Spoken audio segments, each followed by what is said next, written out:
Hello दोस्तों। आप सबने अब तक अतुल सुभाष के केस के बारे में काफी कुछ सुन लिया हो। तो मैं सब एब्सर्ड इन्फॉर्मेशन दोबारा रिपीट करके आप लोगों का टाइम वेस्ट नहीं करूंगा। अतुल सुभाष के केस के बारे में अगर किसी को नहीं पता तो एक आदमी था जिसने सुसाइड कर लिया अपनी पत्नी के फॉल्स एलिगेशंस के केस की वजह से, जिसकी वजह से उसको बैंगलोर से और केस की लोकेशन तक, जो कि अराउंड 1000 किलोमीटर से ज्यादा दूर थी, प्लेन से ट्रेवल करके 40 बार जाना पड़ा। तो उसका बच्चा उससे छीन लिया गया, उसकी फैमिली को परेशान किया गया, और इन सब चीजों से तंग आके, एलिमनी से तंग आकर उसने सुसाइड कर ली कि अब ये एटीएम बंद हो जाए। ये था इस केस का ब्रीफ। तो आज हम लोग ये सब नहीं डिस्कस करने वाले हैं इस स्पेसिफिक केस के बारे में, जबकि हम लोग डिस्कस करेंगे इस पूरे फॉर्मेट को कि दिक्कत कहाँ आ रही है। Let's go into it. सबसे पहले हम लोग बात करेंगे कि जुडिशियल चेंजेस क्या होने चाहिए, और मेरे क्या सजेशंस हैं अगर कोई आप पे केस करे तो आपका क्या रिपरकशन होना चाहिए, और कुछ small messages to men and women both. तो चलिए शुरू करते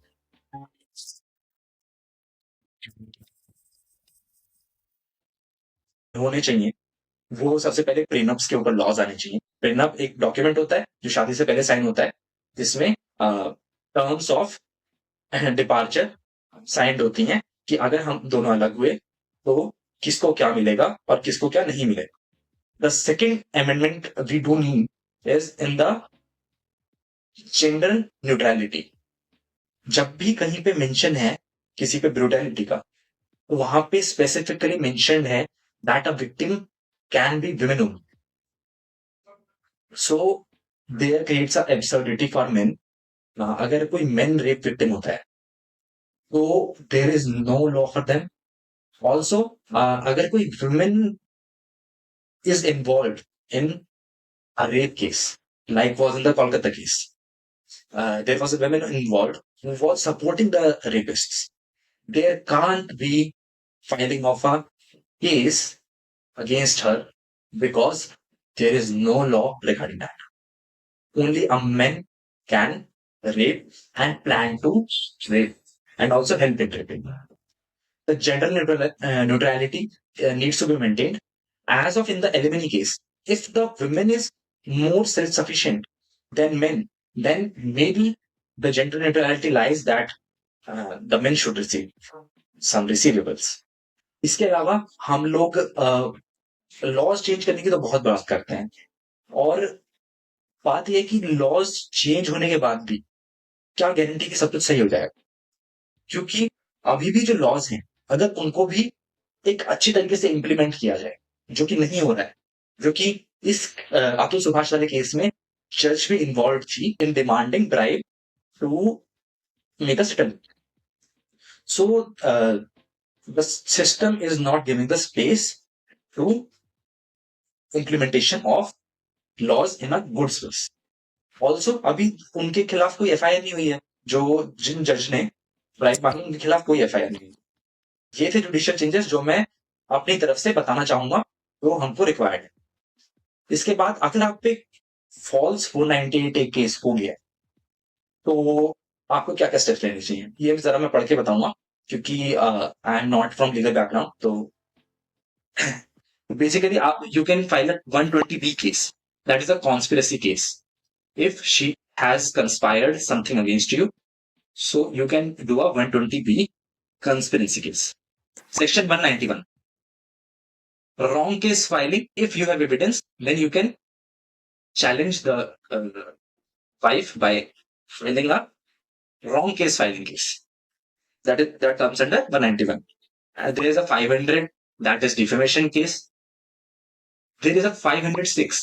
If your wife has been uh, giving you threats about that कि मैं तुम्हारे ऊपर केस कर दूंगी, और अगर तुम्हें थ्रेट्स दे रही है तुम्हारी वाइफ, तो तुम 506 सेक्शन के अंडर उस पर केस कर सकते हो।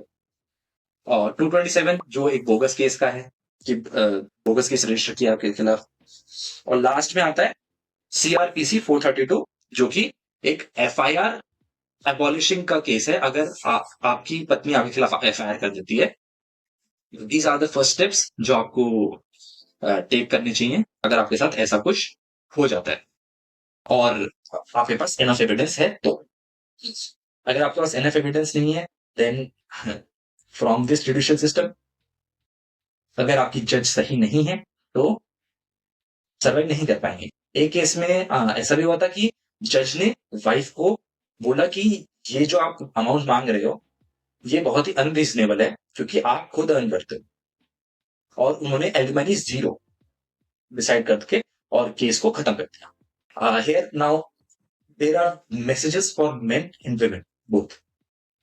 For men, there is a message that support men. Men don't support men. दोस्तों के बीच में, मेंस के बीच में इमोशन ही नहीं है। उनको 10 दिन बात करने की जरूरत ही नहीं है एक दूसरे से बात करने के लिए। क्यों? क्योंकि उनके लिए सब कुछ बाहर पार्टीज करना, वो ही उनका सोर्स ऑफ फ्रेंडशिप है। अगर कोई, जस्ट टेक एन एग्जांपल, कि अगर किसी वुमेन के साथ कुछ अनरीजनेबल हुआ है, तो everyone would be like sympathetic towards them. But in case of men, अगर किसी के साथ ऐसा हुआ है, तो there may not be that sympathy. in a men's group, there can be jokes about that. So that's the thing. So men need to support men. When your friend is depressed, you need to go and talk to them. और अपनी family से बात करो अगर तुम depressed हो। Therapist के पास जाने में मेल लोग बहुत ज्यादा कंजर्वेटिव है अपने अपने लिए, कि नहीं, मैं मर्द हूं तो मैं कैसे जा सकता हूँ थेरेपिस्ट के पास। अगर आपको इश्यूज फेस करने पड़ रहे हैं तो आपको थेरेपिस्ट के पास जाना चाहिए। और at the last, message for women. मैं एक पहले रील प्ले कर रहा हूँ। अच्छा, बुरा मत मानना, but I just want to ask you, हाँ बोलो ना। क्या हम लोग शादी से पहले ये साइन कर सकते हैं? प्रीनप? अरे हक को छीन ले गया, तुम्हारे लिए अनफेयर होगी। It is just for my safety as a man. तब तुम्हें मुझ पर ट्रस्ट नहीं है? नहीं, इट्स नॉट लाइक कि मैं तुम पे ट्रस्ट नहीं करता हूँ, ये तो बल्कि हमारे ट्रस्ट को और रीइंफोर्स कर देगा। All girls are not same. यार आई नो तुम वैसी लड़की नहीं हो, पर एक बार प्लीज समझो, अगर हमारी रिलेशनशिप कल को सेम नहीं रहती है या फिर हम लोग अलग होने का डिसाइड कर लेते हैं, तो मुझे बचाने के तो कोई लॉज नहीं है ना इस कंट्री में। Hope you understand. के लिए एक अपने पार्टनर से, जिससे वो ट्रस्ट एक्सपेक्ट करता है, उसको ये बोलना कितना मुश्किल है कि आप ये प्रेनअप साइन कर लो मेरे साथ, या it is very difficult and rude for him. So there is a message for women, that to ensure the safety of your partner from your relationship, you should offer them that हम prenup sign कर लेते हैं, that is good for your safety। क्योंकि आदमी के लिए सामने से बोलना बहुत rude और मुश्किल होता है। So that's the video, and expecting a very good replies and support. Thank you. Like, share and subscribe.